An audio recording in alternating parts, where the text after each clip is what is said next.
'Cause it feels so different in the morning light. Like the first word from your firstborn landscape, transformed by the virgin light. How many times I wish for change, I gave up giving and called it fate. Baby, I love the same. Hey, this is John Bollinger with Premier Guitar. We are at the Cannery Ballroom in Nashville, Tennessee, and I'm with Luke Reynolds of the band Guster. Luke, hey man, thank you so much for joining us. Good to meet you, John. Stoked to be here. Man, I've been a fan of your work since your band, Blue Merle, which was a Nashville band that making a huge splash back in the day, and great to see you resurface here. Hey, thanks, man. Yeah, really psyched to be with you guys today. I'm a huge fan of the show. Oh, thank you, man. You're one of us. Yeah, we're family. Yeah, right. Hey, why don't we start, speaking of one of us, tell me about this amazingly cool, weird thing. Okay, so this is a Teisco NB4 bass. It's a short scale. I got turned on to Teisco's by my friend Bram.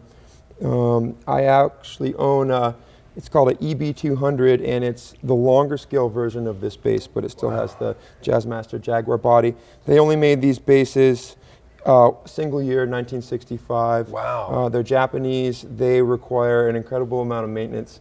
But my father, Steve Reynolds, is a luthier.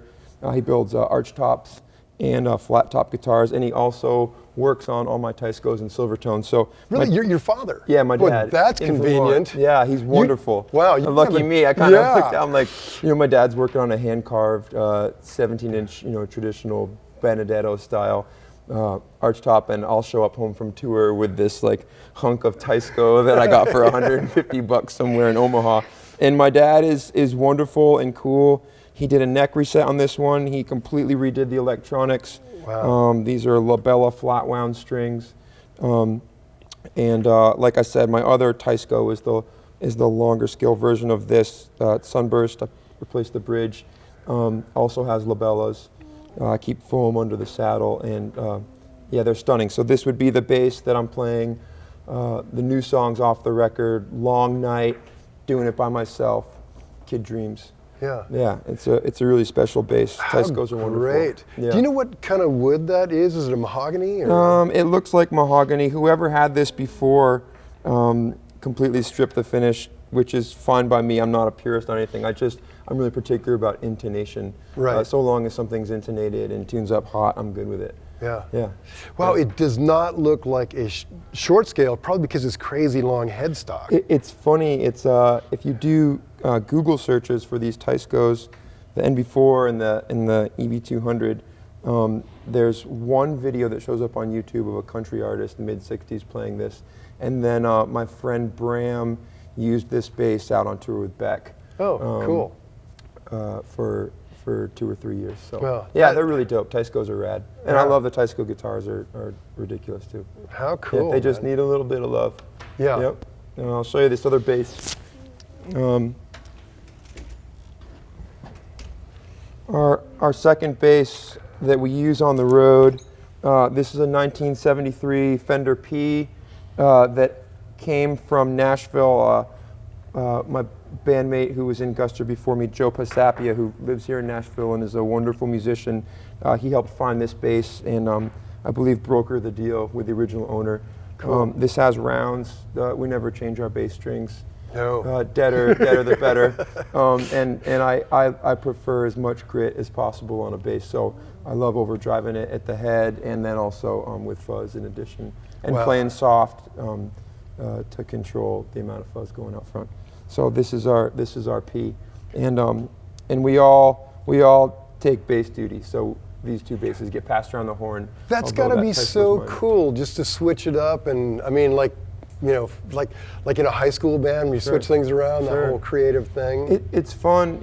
Guster, our drummer and percussionist Brian Rosenwurstel, he holds it down back there. But up across the front, Adam, Ryan, and myself, the three of us all trade off. And we basically, like this new record, is kind of perfect example. We cut the record, and then we split up the workload of the overdubs after the fact. How cool. And So sometimes live you're playing your own parts. Sometimes you're having to learn 3 or 4 keyboard parts together. Oh. But Yeah, that's got to be really fun. Just keep you on your toes and. Yeah, it's also fun. It's like with overdubs, like the most enjoyable thing for me on a session. I do a lot of session work is when I'm brought in to work on a record, the songs that I love, the producers that I love, the musicians that I love, and where I'm just kind of given keys to the kingdom to overdub on any instrument. You know, Right. whether it's pedal steel or guitar or bass or keyboards, and that's the most enjoyable way for me to feel creative. Right. And Guster is the live version of that. Yeah. You know, so on any night I might be playing banjo, bass, keyboards, lead guitar, percussion. Yeah. Yep. How cool. Yeah, it's cool, man. So Yeah. is this entirely stock? Everything is, to the best of my knowledge, 100% original, except for we replaced the saddles at some point. The pickups were replaced, but everything else is stock. I mean, I feel like on a P bass, what you really want is the pickups. Right. Unfortunately, this one doesn't have that, but this instrument has a lot of magic to it. This is a very special P. It has a thing. Cool. Yeah. I don't know if Flaws and all. I don't know if our viewers can see, but it looks like you need a tetanus shot when you touch these strings. Yeah, you do. We keep penicillin on the bus just for that. Right. Did you play the bass tonight? Take some penicillin. Yeah. Totally. Yeah. Cool. Yeah. You want to move on to the next guitar? Yeah. All right, Yeah. cool. You bet. This would be my favorite electric guitar on the road. This is a 1961 Silvertone Jupiter. Wow. I first got turned on to Silvertones through my friend Dave Wilder, who's a session bassist in Los Angeles and a wonderful musician. And I was making a record with a producer, Jakir King, and Jakir also had this Jupiter, and that's something that we bonded out over early on. This is our second Silvertone. We own 2 of them identical. Like I said, there's 61.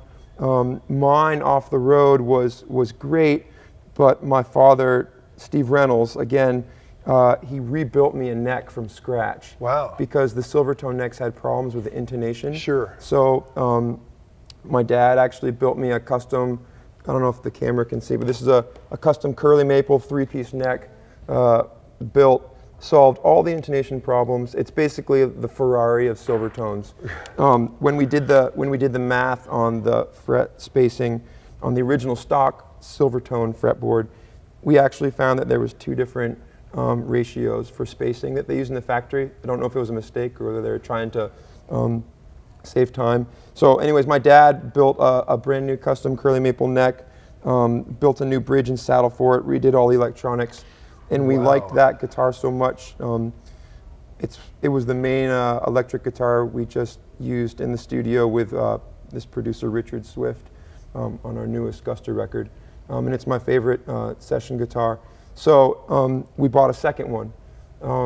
And again, my dad rebuilt a custom neck, redid all the electronics, and these Jupiters are just really special. Wow. And you've got flatwounds on this? Actually, these are really? roundwounds, but really heavy. These are 12s. Yeah, it's a wound. Yeah, with a wound G. It's a wound G, so these are 12s. It feels more like tension similar to playing like a dreadnought than it does an electric. And you're at standard tuning? Yeah, standard tuning and DeArmond Silver Foils. Everything else is stock. Well, that's a man set of strings. This is a stunning instrument. Yeah. These Jupiters are beyond beautiful, and we're lucky to have 2 of them.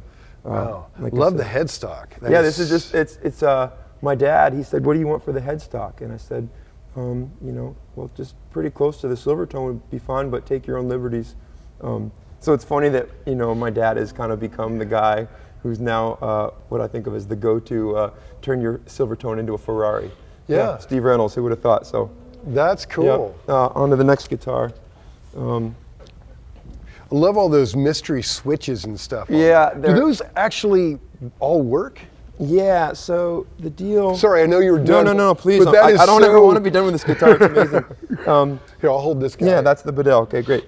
So yeah, it's pretty standard. It's just bridge pickup, neck pickup, and then Okay, there's nothing standard about all that. right. Yeah, it's all of this. Standard 5 knobs. Yeah, right. What's pretty cool though is the blender switch in the middle. You can actually blend how much out of phase Oh. you want these 2. to be, and you can get some pretty rad sounds out of this instrument. Wow. Now, is this? Your father rewired it, but are those controls like originally how it Original was? controls. If you go do like the Google image search on these Jupiters, it's exactly how they're set up. Oh, that's yeah, cool. they're just wonderful, wonderful guitars. I bought mine. I think I drove through a emergency room where I bought it off a guy on eBay, and he handed it off to me. We had to pull into the ambulance drive-through in an emergency room somewhere in LA, and he kind of looked like the comic book collector on The Simpsons. Love that guy. Bald on top, long hair in the back, and he came out with this garbage Silvertone, and it's been rebuilt 3 times. So. Oh, that's Yeah, great. they're wonderful. Very cool. Yeah. Okay. Okay, this is a Bedell. We've completely switched over 100% of our acoustic guitar on tour now are these Bedell instruments. They're handmade in the USA, in Portland, Oregon, using all 100% sustainably harvested and milled lumber right here in the USA. So we love them. We support what they're doing. And these guitars sound absolutely stunning. We can't say enough about them. We're using them 100%. What kind of wood is that? So this is a Sitka spruce top and a broadleaf maple back and sides. Wow. Yeah, the Sitka came out of Alaska. All the wood is certified, sustainably harvested. Comes with a little birth certificate when you buy these guitars that say How all this cool. wood was harvested right here in the USA using sustainable methods. We love these instruments so much. Yeah, beautiful, Yep. man. And what kind of pickup are you running in? Are these? I believe we're using a KNK. Is that correct? Sounds good. Yeah, sure. Whatever pickup is in here is unbelievable. That's great. Yeah, last guitar that I'll show you. This is a souped up Gibson 335 from the custom shop. Virtually everything on this guitar has been replaced. The body and the neck is really all that remains. I put a made in the USA Bigsby B7 on. Cool. Replaced the bridge and saddles. So originally, was it a stop tail piece right Stop there? tail piece. That's right. Yeah, that's Stop- cool the way they cover it with that thing. Yeah. The story on that is, if you look at, there was a 4 or 5 year window, if I got the story correct, that Gibson in the early 60s was trying to save money on 335 production. Some of the 335s had the stop tail piece, some had the Bigsby. But in order to really only manufacture one guitar, they stamped them all with holes. Right. They plugged them all with holes for the stop tail pieces, but for the Bigsby models, they covered it up with this super cheap piece of plastic. Yeah. So Classy. I think, tasteful. Right. So this is made in the USA B7, new 2-pneumatic bridge from Stu Mac, new nut. I replaced the tuners. We replaced all the guts. And then these pickups are Lawlers from the great state of Washington. This is their hottest output humbucker bridge pickup they make, and single coil silver Charlie Christian pickup. Oh, wow. When I was talking with them on the phone and put my order in, I said, I'll take the Charlie Christian and I'll take the gold humbucker. And, and the Lawler, they immediately called me back and they said, well, there's silver and gold. It doesn't really match. And I said, I don't care. I'm not a purist. And I love the way this Charlie Christian sounds. So this Cool. guitar, same thing now. It's been completely overhauled. So you've got super heavy strings. Got 12s on the Silvertone. What do you run on this? All my electric guitars have 11s, except for the Silvertone and my studio Silvertone at the house. I keep 12s on. Yeah. And I actually just bought a pre-CBS. It's a 1963 Jazzmaster. Cool. It's all stock, except I had Woody at Mastery Bridge redo the saddle. But I had 12s on that for a while too. Wow. And it was bad to the bone. Yeah. 12s on the Jazzmaster after a couple months proved to be a little too much. Yeah. I thought it spoke a little better with 11s. So these are 11s on this. Yeah. Yeah, beautiful, man. Yeah, thanks. Now, when you're switching between this and the Silvertone, is the output difference problematic for you? Because that's No. got to be a lot hotter. You're correct. Well, funny enough, I find that the DeArmond Silver Foils are super hot. Oh, Super really? hot output. But our front of house Jared. Our consoles are all, what do you call it, Josh? Digico ST10s. I had to refer to the professional. Our consoles are all snapshot Digico ST10s. So when we do sound check, Jared actually has gain structures built for each song. So he knows that when I grab the Silvertone, it's already adjusted for out front. How great to have. Lucky us. Yeah, We have a wonderful crew. Okay, so your tech, Cash Hendricks, just rolled in your amp. Tell me about this. All right, this is a hand-wired AC15 single 12-inch speaker. I just replaced the speaker with a made in Kentucky Eminence 12-inch. Oh, yeah. And went through, replaced all the power tubes and the preamp tubes. I had actually stopped playing this amp for a while and just brought it back out of retirement after putting some love into it. Really? So this is a good steady like road amp. What sort of tubes did you switch it to when you? I defer to the tech in New York City. Okay. In his taste, I told him what I was going for. I know there's some 12AX7s, but I can't remember whether it was made in Russia or. But Whatever sounds great. It's a good sounding tour workhorse amp. You know, in the studio I prefer smaller, stranger, older, old Silvertones, Valcos, Supros, small Fenders that I pull the chassis out and send off to amp guru Skip Simmons out in Northern California. So he's kind of overhauled all my little studio amps. This is like a good meat and potatoes workhorse road amp. Sure. You know what I mean? Yeah. For this band. And you guys don't play particularly loud, which is kind of refreshing. We actually have no stage volume beyond the drums. Wow. And our vocals coming off stage, which gives our front of house much more control. Our amps all live off, baffled off. Backstage, we're in in-ear monitors. And it just gives way more control and clarity to our front house out front. Yeah. Now, I love the way, we'll show this in a still, but you've taped everything down so it's just identical every night. Yeah, again, consistency in this band works best. It's a super vocal heavy band. Most songs are 3-part harmonies. So consistency from amp settings, volume coming off the stage, whatever we can do to give our front of house more control out front makes for a better show. Sure. Yeah, and we're, you know, everybody likes standing next to a loud amp, no one more than me. But in this band, in this setting, what works best for all is keeping everything baffled off stage. Right. And you carry a backup amp as well? No, we have a second little 5-watt Swart amplifier, hand-wired from North Carolina, and those are amazing amps. That's Ryan, our lead singer's amplifier. If it goes down, we just Hail Mary it. You know, knock on wood, that doesn't ever happen. Yeah, right. Good. You know, Good. Cash, our guitar tech, does a beyond wonderful job keeping everything up and running great. Great, great. Yeah. Okay, so that's the amp, simple as can be. Now, talk about your pedal board. Yeah, Pedalboard is an extension. This is a meat and potatoes board that I just built over a holiday vacation at my dad's workbench in Vermont. It's all switchcraft and Megami cabling. Again, most of these pedals, the pedals that do the heavy lifting, my Peterson strobe tuner, I am completely addicted to. Can't live without. I have them on my studio pedal board. I use them on my banjo line. Adam uses them. We're just madly in love with these Peterson tuners, and can't say enough about them. And beyond the Peterson, I rely heavy on my Klon Centaur copy, this Soul Food right here. Those are great. That's a great cheap pedal. Yeah, it's $66. Yeah, amazing. I have another Klon Centaur clone. It's Carissa Snatcher in Greenpoint, Brooklyn, builds these Klon Centaur clones called Snatchtronics. And I have her version of the Centaur clone on my studio board. Oh, cool. This is the $66 Rode version.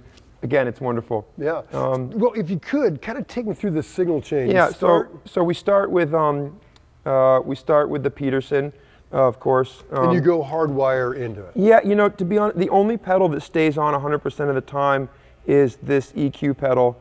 It's a trick I learned from my mentor, one of my mentors, Jakir King, for just a little bit of mid boost at the end of your signal chain. Sure. And so I leave that on full time. So it's just Peterson and that's the clean tone. Yeah, great. After that, I have the first pedal in the chain after the Peterson is the Fuzz Factory. It's ZVEX, it's all new old stock parts in there. So the germanium prefers to get hit first in the chain.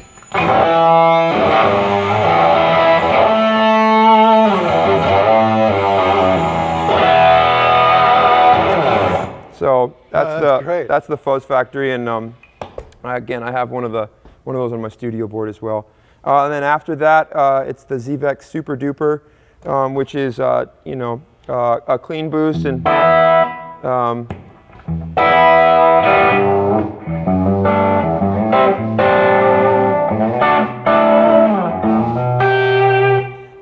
and then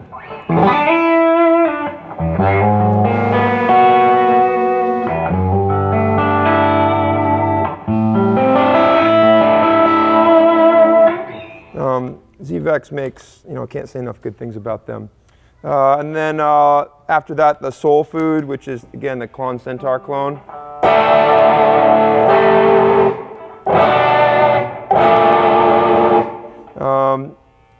I have on my studio board for a compressor, I was using a Strymon OB1, it's their orange compressor, and I had completely stopped using this blue Boss compressor. Brought it back out of retirement after watching the Nels Klein rig rundown. Oh, nice. I got to say, There shout out to Nels. Again, it does the job. Yeah. It does the job out here. Sure.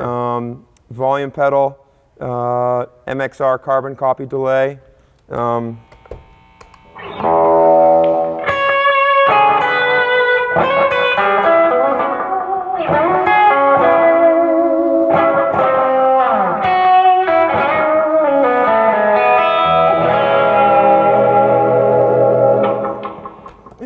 Yeah. Awesome. Yeah, it's wonderful. And then Verbzilla for the longer tail reverb.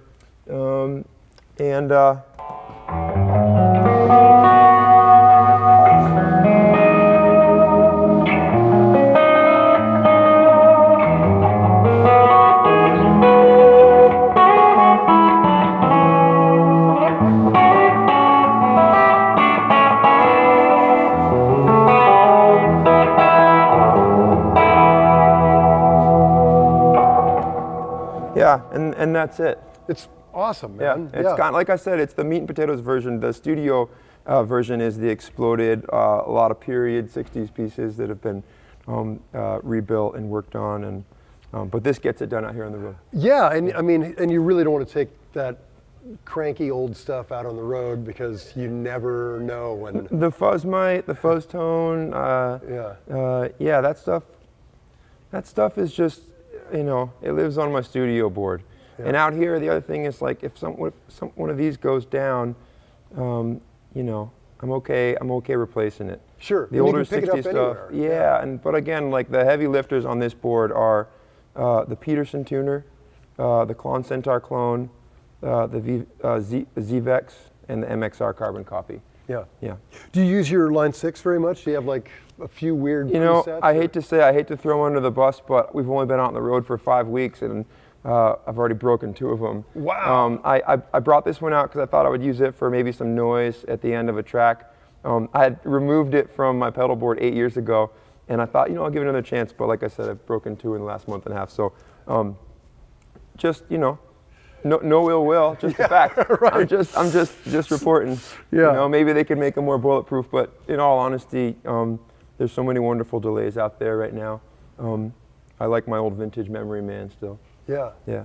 So do you ever like stomp on everything at the end of the night and just get that exploding amp thing? Yeah, I do. There's, you know, I don't get many chances to do that in this band, so when I do, it's exciting. Yeah. Yeah. Yeah. Yeah.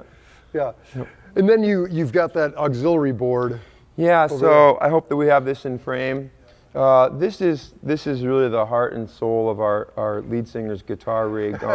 When it comes to tone and absolute confidence that his instruments are in tune, he prefers to have 7 Boss tuners in line at once.